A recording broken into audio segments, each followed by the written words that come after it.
All right, Kristen, I will let you do the honors. All right. So, welcome everyone to the School Marketing Show Live. We took a bit of a break, but we are back at our new day and time. We are now doing Mondays at 1:30 Eastern Time. So, we're so excited to be here. We're trying to practice what we preach here at Finalsite. So, we saw that School Marketing Show Live was getting a little more engagement. We did it a little earlier in the week. So, we're trying out this new day on Mondays at 1:30. So, we're excited that you're here with us, whether you're here with us live or if you want to watch recorded later, that's great. So if you haven't been here with us before for the School Marketing Show Live, here at Finalsite, professional development and education are really at the core of our culture. So the show is just a way for us to get schools and districts around the world educated and in the know on best practices around marketing, communications, admissions, advancement, you name it, we'll try to cover it. So each episode, we share the who, what, when, where, why, and most importantly, how on school and district marketing and communication strategies. So we chose this live format just to really get your input. Every topic that we choose is around a topic that we are currently getting a lot of questions about. So please feel free to use the comment section to let us know what you're interested in learning, and we will try to cover it on our next episode. So if you were here with us on the last episode, we talked about communicating during uncertain times. And as we discussed, school and district communications plans for the fall are more important than ever before. And that brings us to our topic this week on virtual open houses. So despite COVID-19 and your plans for the fall, prospecting is still, of course, top of mind. Whether you're planning to be in person, hybrid, or fully remote this fall, your open houses will no doubt look different. So I encourage you to stop what you're doing if you're interested in learning on this, and we will just strategize together. So as always, I have Mia here with me. She is an expert on the topic of virtual events. She has done a lot of blog content and webinars on this. So I will let her kick it off to really give us a taste of why we're talking about this right now. Yeah, thank you, Kristen. First things first, why do we need to think about this year's open houses differently? And, you know, at Finalsite, we always try to bring every event, every content piece, everything that we talk to a school about to a stage of the funnel. Because when we think about our events in a silo, when we think about our efforts in a silo, it's really easy to forget about that top, middle, and bottom of the funnel, which we've talked about in previous school marketing show episodes. So typically where we used to see that open house sit, that in-person open house, was a very middle to bottom of the funnel event. Someone probably had already submitted an inquiry form. They're familiar with your school. They're really engaged, and they're taking 3 to 4 hours out of their day on a work day, taking time off from work to come explore your campus. So that is a huge commitment. And when we think about that in comparison to a virtual event, we think of virtual events as being much more accessible, much shorter, and much less of a commitment than that in-person event, which means they no longer solely sit at that middle to bottom of your funnel. They actually sit much higher up in the funnel because of their length, their brevity, and their accessibility to families at all stages of the research process. And what we're seeing right now in many of our schools, our private schools across the country, is actually a surge in admissions inquiries and a surge in traffic, because parents are feeling like, hey, like, these private schools are opening, they already have smaller classroom sizes, they're going to at least give this a shot in comparison to my public school system, and I want my child to have that in-person experience. So they're seeing this surge in inquiries and they're seeing this surge in engagement, which means we can no longer just think about our once a year open house. We need to think, how can we get the information about our school and that open house experience in the hands of people earlier on and more often?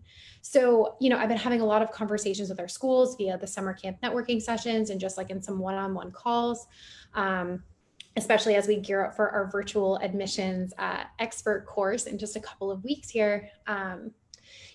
I'm encouraging you to kind of just like unlearn and unthink everything that you've already known and ever done for an in-person open house and say, okay, this is a totally new landscape.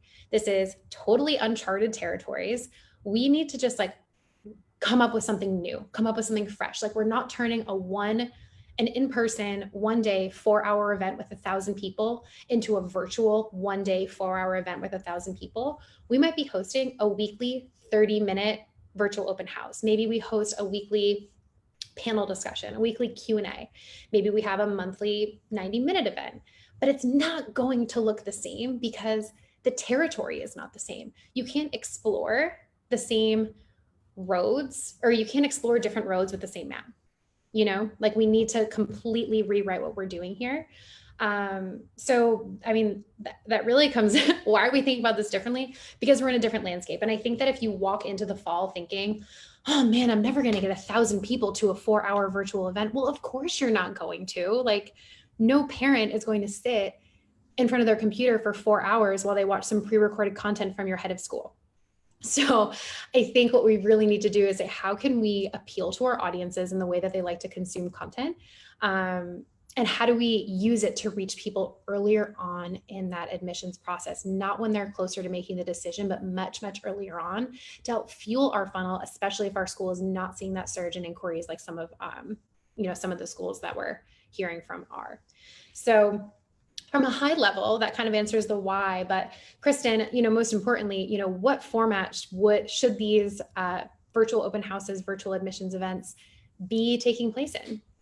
Right. So as Mia said, it's so important in this landscape, thinking virtually, to just kind of discard anything that you would think of in terms of your in-person event. You want to not set those standards for yourself only because it will just cause stress trying to create something that could have been in this overwhelming environment. So it's so important to think about where your families are, what they're doing, and trying to reach them where it's most convenient for them. So if we're really thinking about a totally new event, whether it's multiple events like Mia mentioned, or if you just kind of break it up that way, it would be great. So really think of it 3 ways. It could be 100% virtual that is live streamed. So if you wanted to do a weekly, Q&A through Zoom, that would be live streamed. If you wanted to live stream directly to your website, once a week from your head of school, giving a welcome, things like that, that's a great way to go. You can also do something that is pre-recorded.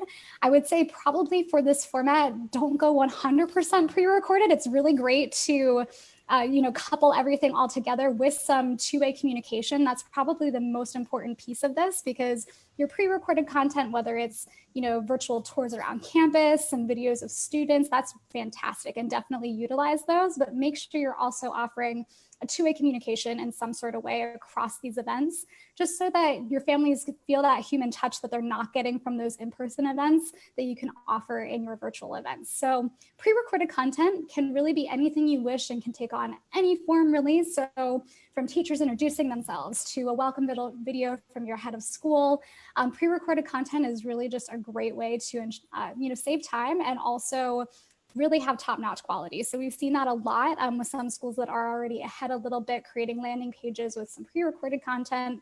It looks great, but then you're also live stream content, which is that other piece of it, is great for engaging your prospective families. So whether that is that two-way communication or even just offering that human touch, it's ideal for Q&A sessions that you would normally host in person at your open houses and things like that. So those are all great things to think about.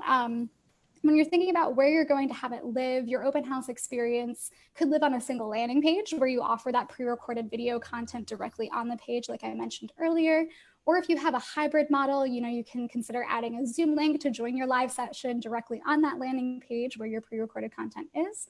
This is really a unique and helpful opportunity, just because, as Mia mentioned, it's no longer in a silo. It's no longer a single day necessarily. So your virtual open house content can really live on past the point of your official date. If you want to have that landing page stay up with maybe a recording of any live Q&As, things like that, in a virtual format, your school has the potential to reach more families in this sense. So if someone maybe can't join live, they can still access it later and still see the value of your school. So one example that Mia actually had found that's really great is the Hill School's Reimagined Visit Days, or Revisit Days, excuse me, that kind of took on this idea. So through pre-recorded videos that kind of give a taste of life at school coupled with a live Q&A recording, it was a great experience overall, and you can still access that landing page. So we'll drop that link in the comments after this, but that's a great one to check out from the Hill School. And that really kind of covers what you should be thinking about in terms of format, but I'll just let Mia take it back over to talk about when you should be holding these events.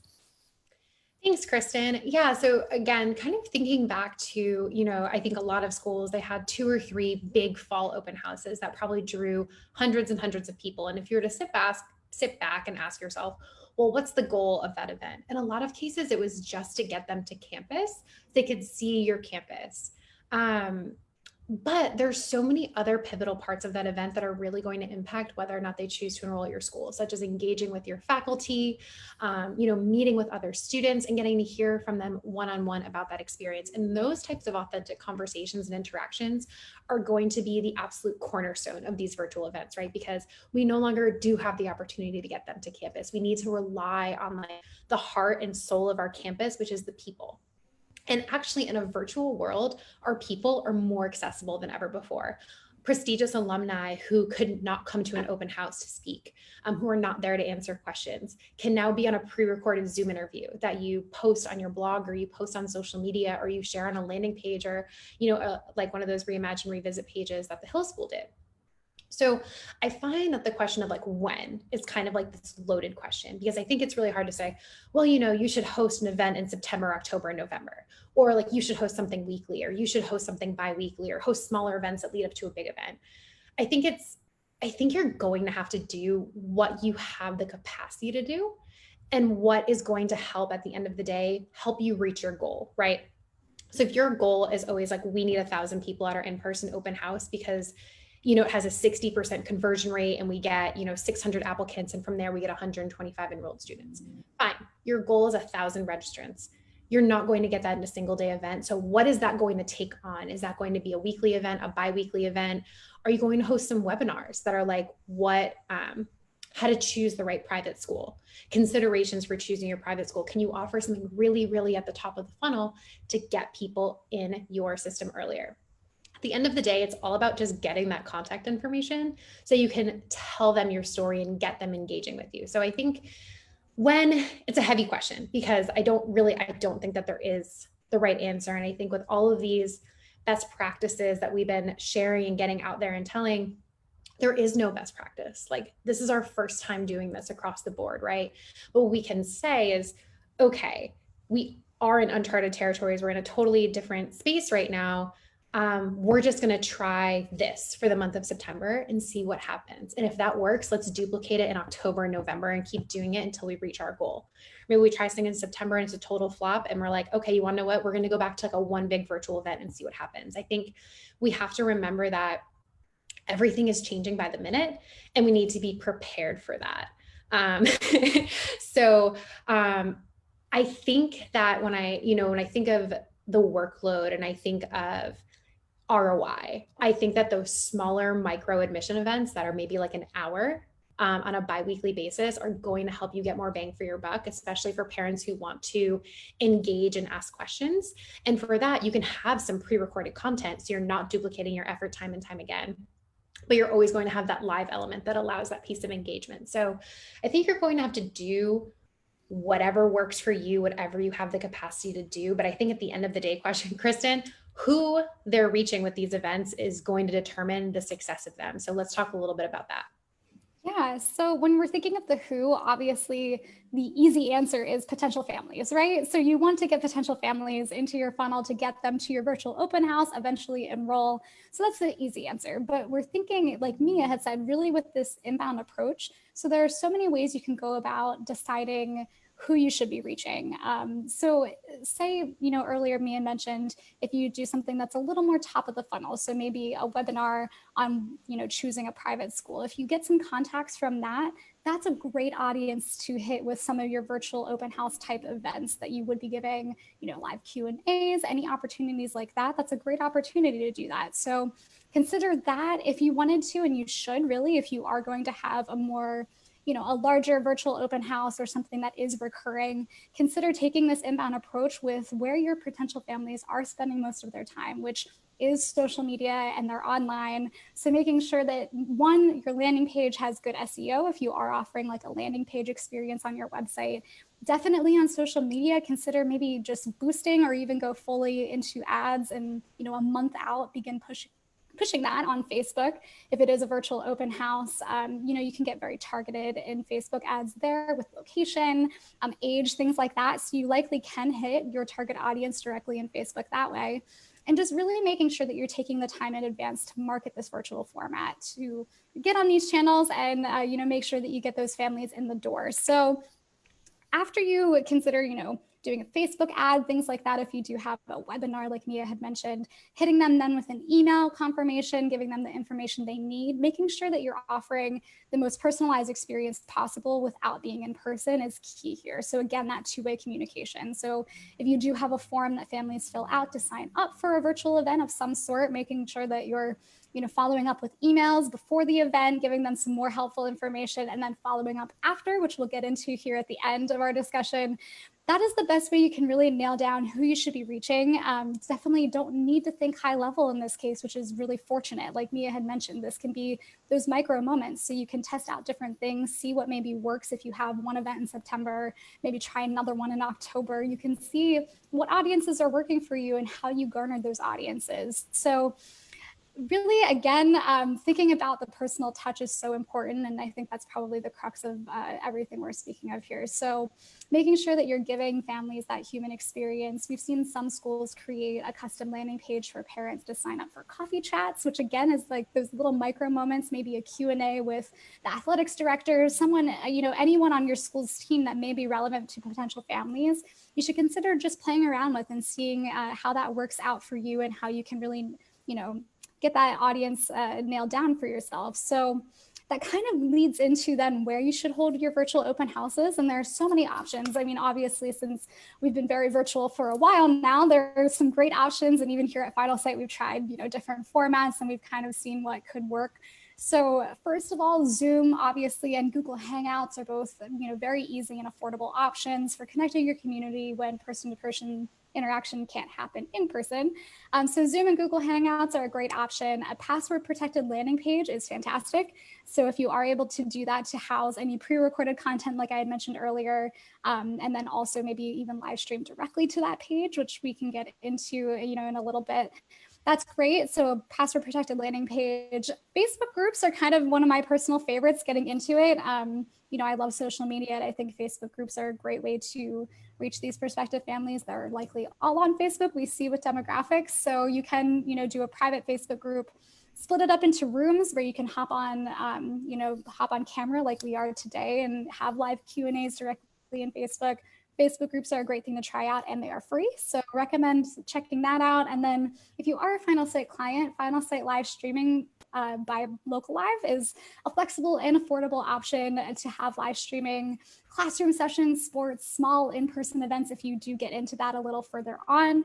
Great option if you want to live stream directly to your landing page. And you can even experiment with some other social media offerings. Instagram stories is a great one. Obviously not as a professional and polished option, but if you did want to provide any sort of Instagram story highlights of some, talking head videos from teachers or even current students, that's a great option. You don't need high quality equipment to do something that makes an impact, and Instagram stories kind of really attest to that. So now that we've kind of gotten into the nitty gritty, I think I'll pass it back over to Mia just to briefly talk about how we can move forward after you're maybe done with some of these events.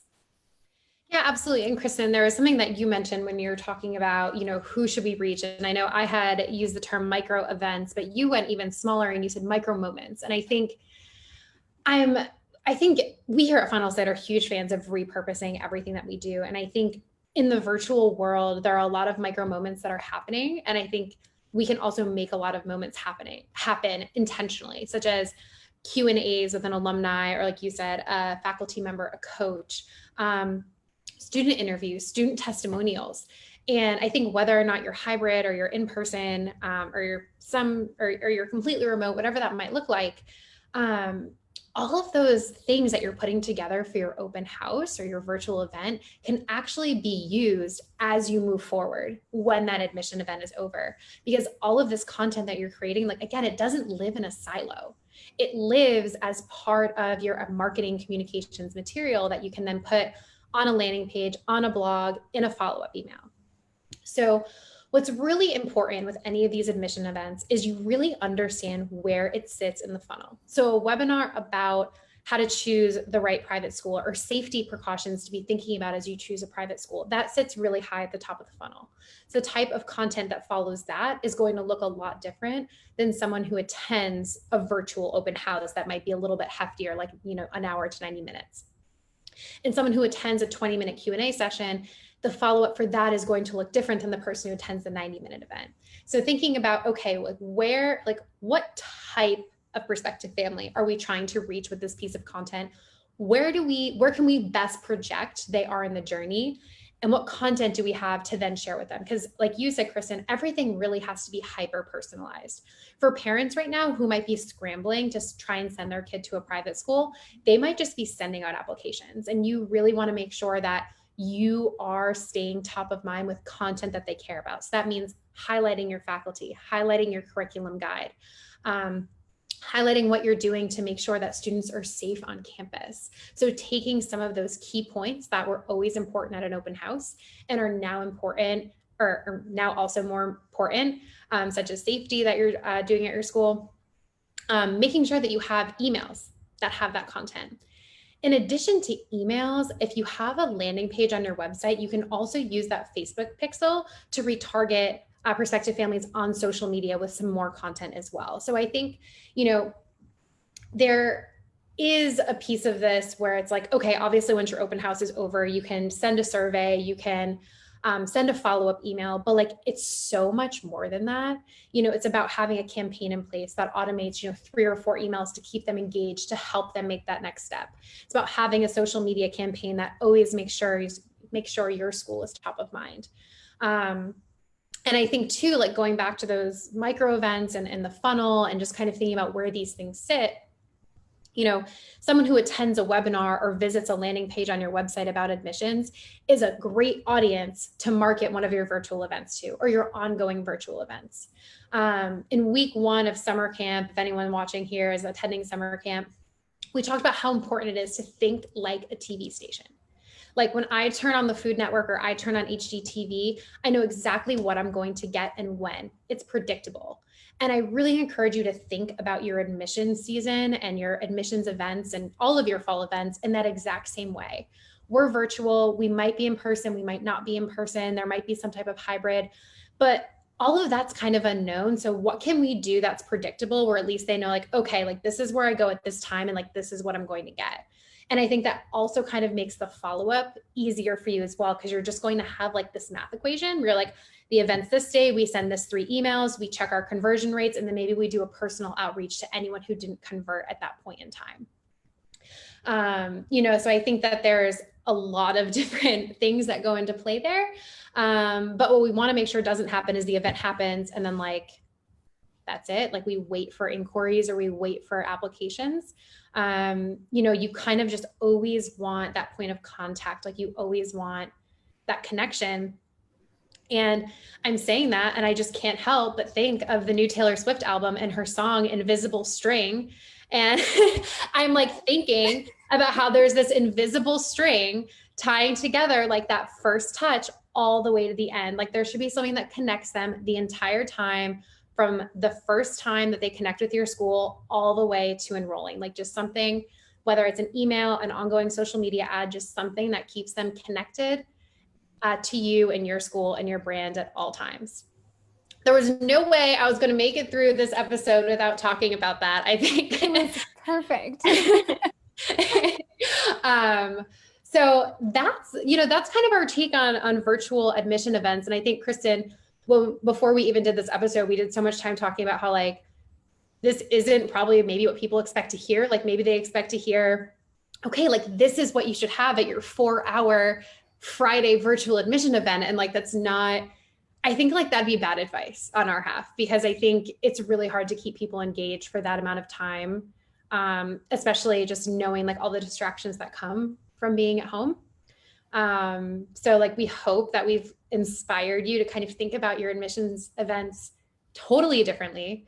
And I think that there's something like really cool about being like, okay, we're trying this totally new thing. And there's almost like no KPIs to tell us whether or not it was better or worse than our in-person open house. But like, comparison is the thief of joy. And if we go into this thinking like our virtual event is going to be the same as the in-person, like it's not.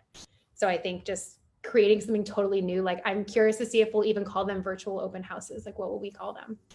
I don't know, but I think it's gonna be cool to find out and see the creativity that happens this fall. So absolutely, yeah.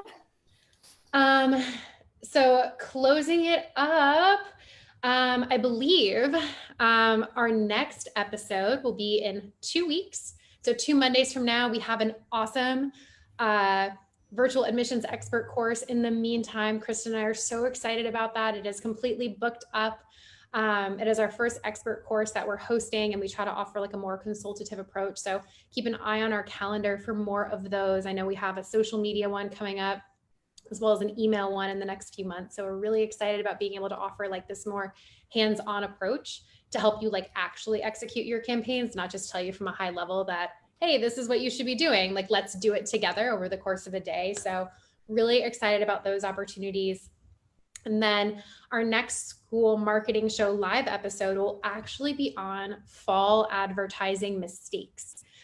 Kristen, our school advertising expert and inbound marketing manager, is definitely going to be leading the charge on that one. But we'll be talking about all of the pitfalls of your social media ad campaigns, PPC ad campaigns, and landing page conversion mistakes. So excited to talk about that in a couple of weeks. Yeah, I'm excited. Awesome. Well, thank you all for joining us today for Monday's episode of the School Marketing Show Live. Let us know your thoughts about fall admission events in the comments.